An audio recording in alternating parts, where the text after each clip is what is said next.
Hello, welcome to Japan Lyric Room. In this program, we savor the lyrics of Japanese songs, exploring the meanings hidden in the phrases and the unique cultural backgrounds behind them in an easy-to-understand way. It's great to be here. And we have a really fascinating song to look at today. It touches on pop culture, the entertainment industry, and some very specific Japanese language. We really do. So today we're looking at the song Test Me by the artist Chanmina. And for anyone listening who follows anime, you almost certainly know this track. It was released on January 14th, 2026, and it is the opening theme for Season 3 of the TV anime Oshi no Ko. And that context is, well, it's everything. Oshi no Ko became this cultural phenomenon because it's not just a show about cute idols. It's a pretty brutal look at the entertainment industry. It's all about lies, fame, and that gap between a public image and private reality. Exactly. And Season 3 is where the story gets even darker. So picking Chanmina for this opening, that feels like a very deliberate choice. She's not your typical idol singer, is she? Oh, far from it. Chanmina is often called the Beyoncé of Nerima. Nerima being a part of Tokyo. Right. And that nickname alone tells you a lot. It suggests this power and independence that's the total opposite of that manufactured purity you usually see with idols. Her sound is this mix of like a bewitching cabaret style with these really high energy acrobatic performances. She just has this commanding queen energy. Precisely. And that energy is so important because the themes in this song are heavy. We're talking revenge, jealousy, the corrupt side of the entertainment world. Chanmina captures that darkness perfectly. So before we get into the verses, let's just look at the title. Test Me.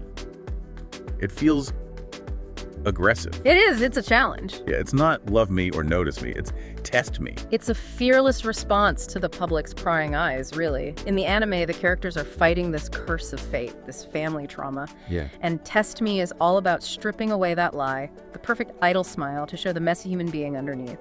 It's about facing the karma they can't escape. So she's basically saying, you think you can break me? Go on, try it.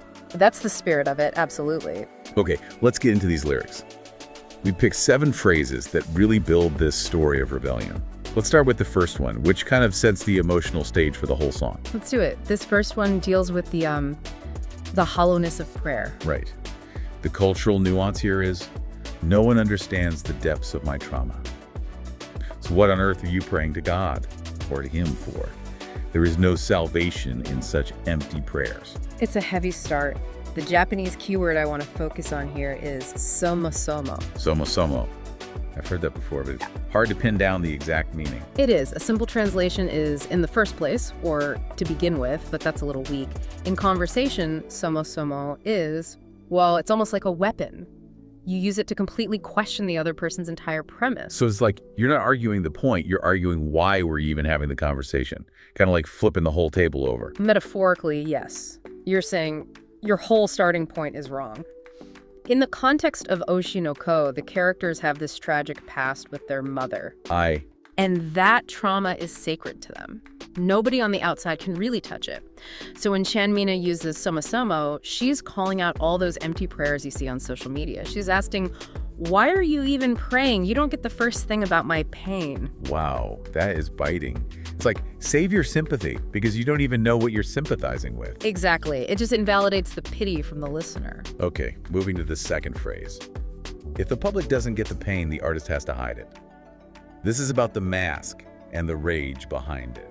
A classic theme for any story about idols. The nuance is, on the surface, I pretend that nothing is wrong with a perfect professional smile, but when I'm alone, I kick the ground in frustration and wail. The key phrase here is no furi wo suru. It means pretending to be something you're not. Okay, like acting as if. Right, but it's deeper than that. It's the act of killing your true feelings to play a role. For an idol, that's their entire existence. They have to pretend to be happy. But the contrast here is so violent, kicking the ground. Yes, that's the key image. On one hand, you have the fury, the pretense. On the other, you have this incredibly physical, muddy, intense release of anger. It's not just crying into a pillow. No, it's visceral. It's just, the emotion is so big it has to be physically stomped out. Exactly. The idol is a container, and the pressure of pretending the fury is making it about to burst. That's a powerful visual. Which brings us to phrase 3 about meddling and karma. This is where she draws a line in the sand. It gets very aggressive. Don't get twisted with me. Don't meddle. I alone will end this blood-stained destiny, this karma on my own terms. The key verb here is karamu. It sounds sticky. That's exactly the nuance. Karamu means entanglement, stickiness, like a knotted necklace chain, or someone who won't leave you alone. It's intrusive. So karomona is a really strong back-off. A very strong rejection. And she adds henni, weirdly. She's rejecting the public's distorted sense of justice, their voyeuristic interest. And connecting this back to Oshi no Ko, the whole story is that chain of revenge. Yes, starting from the mother, And this karma, it isn't content for the public. The protagonist is saying, this is my mess, I'll settle it myself. It's a declaration of autonomy. She's almost protecting her revenge. But speaking of the world's influence, let's talk about the industry's biggest weapon, cuteness. Yes, the double-edged sword. Now, this next phrase, this feels like a direct shot at the whole industry. The trap of cuteness. Oh, this is her dismantling one of Japan's most famous cultural exports. The nuance is this. The kawaii, cuteness, that the world praises and consumes is actually a deadly curse wrapped in glittering packaging. A powerful deconstruction. The key word is kawaii, but framing it as a curse. But wait, kawaii is Japan's global brand, isn't it? It's usually seen as something positive. Why call it a curse? Because that's the consumer's view. From the performer's perspective, being kawaii is a cage. You are forced to be young, innocent, always smiling. It's restrictive. It stops you from being a full person. Completely. It binds your soul. The moment you show anger or intelligence or sexuality, you break the kawaii mold and, you lose your value. So the cuteness is the pretty packaging on a product that's actually poison. It's eating the idol from the inside. That is the absolute core of Oshi no Ko. The smile everyone loves is the very thing destroying them. Wow. Okay, phrase number 5. Yeah. And the vocabulary choice here has so much attitude. In this insolent, cheeky world, having my true nature seen through is frustrating enough to make me cry. Okay, let's break down that vocabulary. First is Sharekusee white. I love this word. It's slang for cheeky or impertinent. It has this old Edo-style baron me tone. It shows total contempt for the adult world that acts all high and mighty. So she's calling the world itself cheeky. But then she says she's lamhiro. Misuka Soreru. Right. Misuka Soreru means to be completely seen through like glass. So you have this tragic contrast. She puts on this tough armor, but the cruel world just sees right through it. And the reaction to being seen through is just crying. Yes. Even with all that toughness, when you're stripped bare, the raw sense of defeat leaves you with nothing but tears. It's a moment of vulnerability right in the middle of all this aggression. It shows she's still human under the armor, but she bounces back with pure fury in the next line. Which brings us to phrase 6.